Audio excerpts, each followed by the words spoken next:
Before I start the video, don't forget to vote in the upper right corner for which car you think is going to win this race. Also, don't forget to check us out on Instagram. Alright, let's hit it.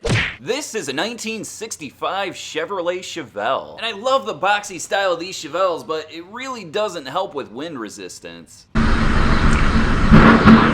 would you look at that? This thing's got a small block Chevrolet, and those things are pretty darn rare. They only made about 100 million of them so far. And in 1965, if you opted for the 327 like our featured car, you had 3 different horsepower ratings available. The standard 327 had 250 horsepower, or you could upgrade to the L74. That had 300 horsepower. And then of course there was the top dog L79 with 350 horsepower. Our featured car has the 300 horsepower version, and that puts it right in the middle, just like Goldilocks and the Three Bears. Ooh, this is nice. It's every bit as darling as you said. But to be more specific, we're talking a compression ratio of 10.5 to 1. And as already mentioned, 300 horsepower at 5,000 RPM and 360 pound-feet of torque at 3,200 RPM. Any way you cut it, that's pretty impressive from a little 327 cubic inch engine. That little L74 is all like, Mopar 340 who? Come at me, bro.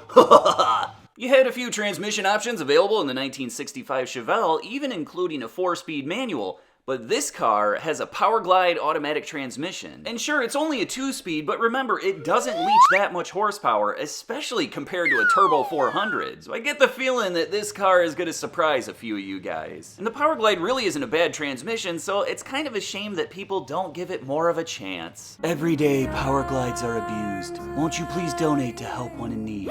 As you'd probably expect, there were lots of rear gear options available from the factory, anywhere from 308 all the way to 373. But keep in mind, you had even crazier options at the dealership, and that's exactly what this car's got. A set of 410 gears. And that makes this Chevelle extra spicy. It's probably a pepper. Here is one of the biggest advantages for the 1965 Chevelle, and that is its weight. With driver, this car's coming in at only 3,454 pounds. The Chevelle was a pretty good value that year. The Malibu SS Sport Coupe V8 started out at $2,750. Then the 300 horsepower 327 cubic inch engine was good to put you back another $137.75. The price of the Powerglide automatic transmission varied, but it was around $190. And then POSI traction was going to be another $37.70. In total, that brings you to $3,115, and adjusting for inflation, that's $25,524 today. And I'm just going to make the assumption that you guys want to see a commercial of the Chevelle from 1965, and this one is pretty good. Nice family. Huh? Oh no, these aren't my kids. I'm a bachelor. I like that he's all, huh? These little shits? Nah, they're not mine. There's 86 cubic feet of space in this Chevelle, so it's handy for many things besides kids. Yeah, like making some kids. Am I right, my guys? We have a good time here.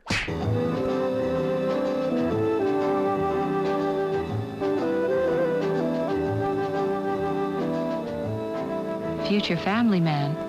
See your Chevrolet dealer now. Wait a minute. Are they alluding to the fact that he's going to impregnate her whilst in that car and therefore turning him into a family man? Oh, Chevrolet, you dog. Ooh. But enough talk about this 1965 Chevelle. Let's check out its opponent. This is a 1970 Chevrolet Camaro Z28 RS. And we know it's the RS because it has the absolutely delicious front split bumper. Arguably, these are some of the best looking Camaros ever made. And undoubtedly, if you're driving this car around, you're probably gonna get Chevrolet. You suck, you jackass. The Z28 came with a lot of great parts, and I'll tell you a few of them, but by no means is this a comprehensive list. It featured a Holley 780 CFM carb flowing through an aluminum intake. It also had a solid lifter cam, a compression ratio of 11 to 1, forged steel crank, forged aluminum pistons, and you know it's got that special Z28 performance suspension. Let's take a look under the hood, shall we? And holy crap, it's another one of those ultra rare small block Chevrolets, but this one really is special. Like I said, it's got a lot of great parts. It's the LT1 350. This thing puts out 360 horsepower at 6,000 RPM and 380 pound-feet of torque at 4,000 RPM. And sure, the LT1 isn't nearly as radical as the previous 302, but it's got better low-end torque and it's definitely more streetable.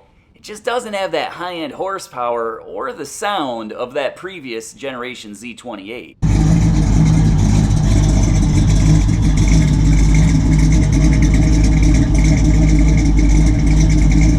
There were only 2 transmission options available in the Z28 that year, a 4-speed manual, or for the first time ever in a Z28, an automatic transmission. And that's what this car features. It's the Turbo 400, so you know it's going to be able to handle any of the abuse dished out by that LT1. And how about the interior of this car, you guys? It is absolutely sweet. Kind of like a nice pair of buns in your mouth. No, I'm not talking about those buns, sickos. These buns. I'll bury my face in them. You motorboating son of a bitch, you old sailor, you. Just like the Chevelle, the 1970 Z28 Camaro was a pretty good deal. The V8 Sport Coupe started out at $2,839, but then that Z28 package was another $572.95. Not to mention the cost of all these other options would put you at a total of around $3,825, and adjusting for inflation, that'd be $25,448 today. Not that bad. 373 gears were standard in these cars, but this one's got a set of 410 gears, just like the Chevelle. This car with drivers coming in at 3,706 pounds, and if you're keeping track, that's 252 pounds more than the Chevelle. But enough talk about these two cars, let's see what they can do on the drag strip.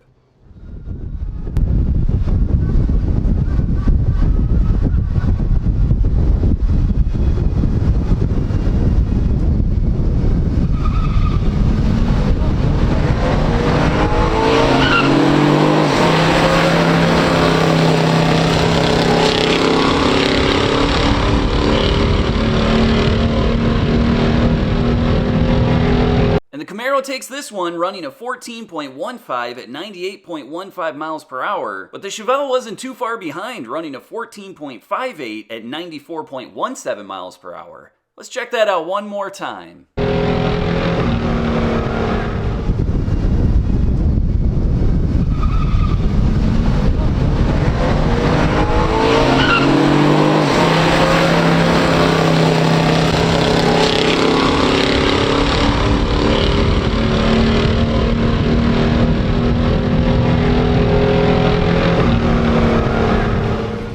Thanks for checking out this drag race, you guys, and I'll see you at the next one.